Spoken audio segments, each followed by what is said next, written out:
This year, a highly anticipated second season came out for a show that was a spin-off of a popular franchise movie. A spin-off that took its supporting lead and turned them into a protagonist who has gone on to eclipse the original lead through plenty of nuanced development and interesting stories. No, not Andor. I'm talking about Peacemaker. The guy who got shot in the neck. Oh. The guy whose storyline could have ended at 2021's The Suicide Squad easily. It's easy now to see Peacemaker as the premier Task Force X character, the preeminent anti-hero of the DCU, but there's of course the original lead character of that movie, a character that was all kinds of badass, a character that had an awesome backstory connected to a character that just had a huge movie, and a character that is begging to get a second outing. Oh, for fuck's sake. James Gunn, where the hell is Bloodsport?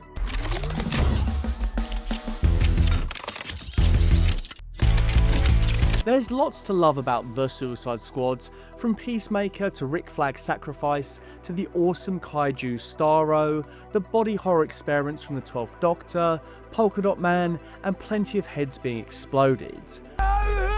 But personally, Bloodsport tops my list. Control. I was not expecting to love that character as much as I did. How often do you get a character with this much sauce? The awesome constructing weapons. Oh, the chest pistols, the collapsing sword.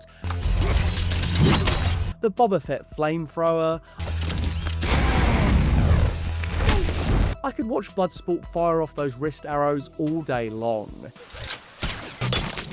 He's got unmatched aura, as the kids say, but how many characters have this much aura and hype, and actually has an interesting development to match? No, I'm no fucking leader! Then I'll make you one.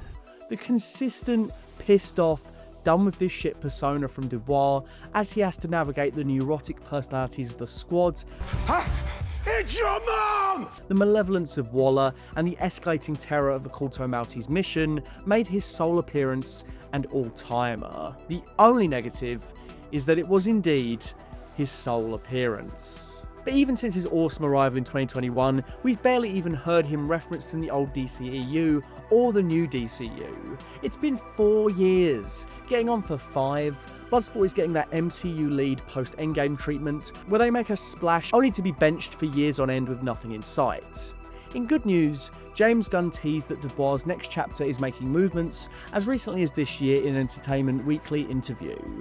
I definitely am always looking for a place to put Bloodsport and figuring that out. It seems like another Suicide Squad movie is dead, but that still leaves open a whole host of possibilities. Bloodsport is a versatile character that will be right at home chaperoning the Creature Commandos in place of Flag Senior, or becoming a part of Checkmate if he continues on his redemptive path.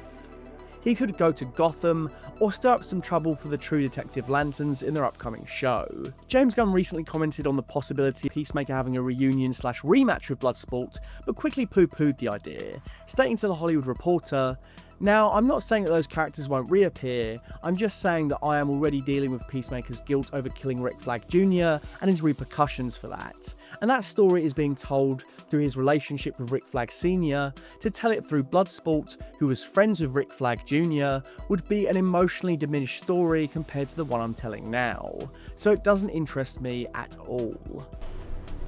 Oh, for fuck's sake. I get it, and I agree to an extent. There's nothing as dramatically rich with Flag's friends as there is his father, and now that we've had that storyline, Dubois coming back for revenge would feel like a retread. However, that still leaves out so much fertile ground for more stories between the two. It's crazy.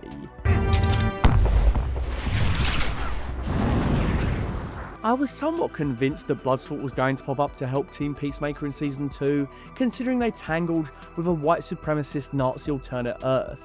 Bloodsport has a history of fighting white supremacists in the comics, even a Bloodsport doppelganger, cut from that same wicked cloth, so it surely would have been a slam dunk to include elements of that there. I am serious. And don't call me Shirley. I do not need to see Smith and Dubois kiss and make up, but an uneasy alliance would have been fun, and certainly befitting of the cameos Gunn very much teased for episodes 6 to 8 that never came to pass. Oh yeah, big DC players like Foxy Shazam. The most frustrating thing is it seems Idris Elba is very much up for a Bloodsport return. I love Bloodsport, I have no idea what they want to do with it. I imagine that the next time we see Bloodsport would probably be in a Suicide Squad movie. I don't think they have any plans to give him his own franchise, but there's a possibility. And there's one character he's itching for Bloodsport to meet on screen, you and me both. Good luck with that. In an interview with Variety back in 2022, he said, "I would definitely like to tell the Superman story. There's no doubt. Bloodsport versus Superman, it needs to happen." I had of course always imagined Dubois had shot Henry Cavill Supes with that iconic kryptonite bullet, but now with all the new DCU retcons, it's clear that bullet had David Corenswet's name on it. And so now, with many more Superman appearances promised, it seems like an open goal to have Corenswet meet Elba's Bloodsport for a rematch. Or a flashback even. Bloodsport could appear as a rogue in a Superman sequel, tracking the Man of Steel and hunting him from afar, kind of like a kryptonite-carrying predator. Or you could flip it, make Bloodsport the protagonist in his own movie, and have Superman pop up in a supporting capacity.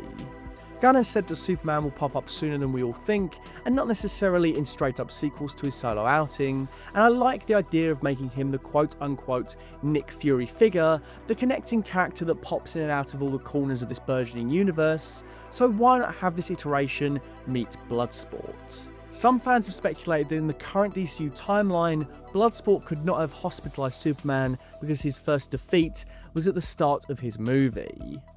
However, I think you could stretch the canon of that a little bit Obi-Wan style. So what I told you was true, from a certain point of view. Sure, Ultraman kicked his ass for the first time in his life, but Bloodsport didn't have a battle with the Kryptonian, he just tried to assassinate him from a distance. And he came really close to completing his mission, hospitalizing the alien. It would explain why kryptonite was already a known lethal weakness to Superman, and perhaps even fill in the backstory behind Dubois' awesome nanotech. In the comics, it's Luthor tech, so maybe Nicholas Holt's new Lex could have been the creator and benefactor of Bloodsport's xenomorph-esque visage. Bloodsport is a character well poised for superhero movies at this present moment, and genre movies in general. It's no secret that movie budgets have ballooned and ballooned, with increasingly deficient returns. Nobody is pulling 2019 Disney numbers, not even Disney. It would make sense if more superhero movies focused on the characters and the storytelling with more personal, intimate stakes and lower budgets to boot.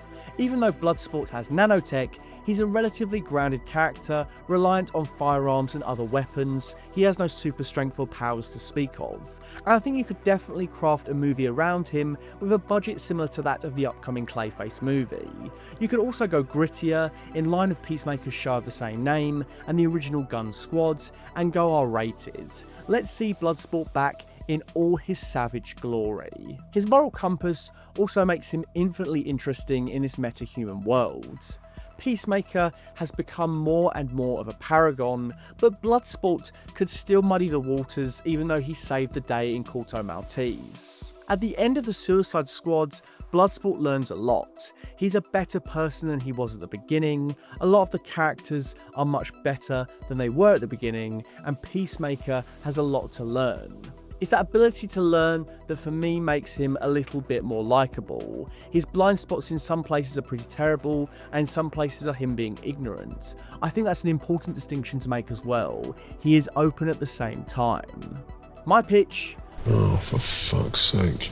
Bloodsport has to break into a supermax metahuman prison to break an extremely important figure out of jail. The prison is a multi-story claustrophobic hellhole of the worst, and only his weapons and his wit can get him out alive.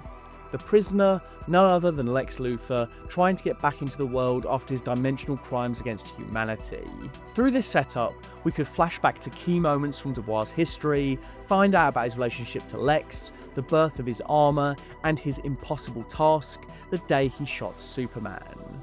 Along the way, the moral conundrum of unleashing a problem like Lex back into the world becomes clear and paves the way for Man of Tomorrow. A prison full of baddies would mean throwing Bloodsport through the ringer in one building. Think the Raid, and like the Suicide Squad, it would open up the opportunity for the DCU to debut a bevy of interesting villains ranging from mid-tier foes to the absolutely obscure. He could even come across his old teammates from the Suicide Squads.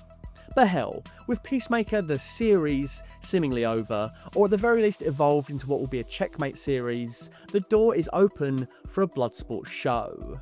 That would give us the kind of time we've had with Chris Smith, meaning Dubois could get the same level of juicy development. We could also meet his daughter and Ratcatcher again in significant ways. When asked about a Bloodsport show on Twitter, Gunn reiterated, "I'm always open to working with Idris again, it's just a matter of I only have so many hours in the day." It seems shepherding the DCU leaves Gunn with little time to devote to the nanotech mercenary, but man, I really hope we'll be seeing him again sooner rather than later. The DCU needs all the firepower it can get as it grows, and it would just be epic to see Bloodsport either opposite the Lanterns, or Checkmate, or Superman and Lex, either as the main character or simply stealing the show. What do you think? Do you miss Bloodsport? Was he the character that actually deserved his own show? Where do you think we could see him in the DCU? And do you want to see his fateful mission against Superman? Let me know in the comments below. A huge thank you to Dr. Chike and Peter Vaughan for being my full fat patrons. Your contribution to keeping the channel running is immeasurable. If you'd like to join the Patreon for exclusive goodies, early releases of main videos, the podcast, video scripts, and a thank you in the credits, then please head on over to patreon.com/fullfatvideos to choose one of the paid tiers.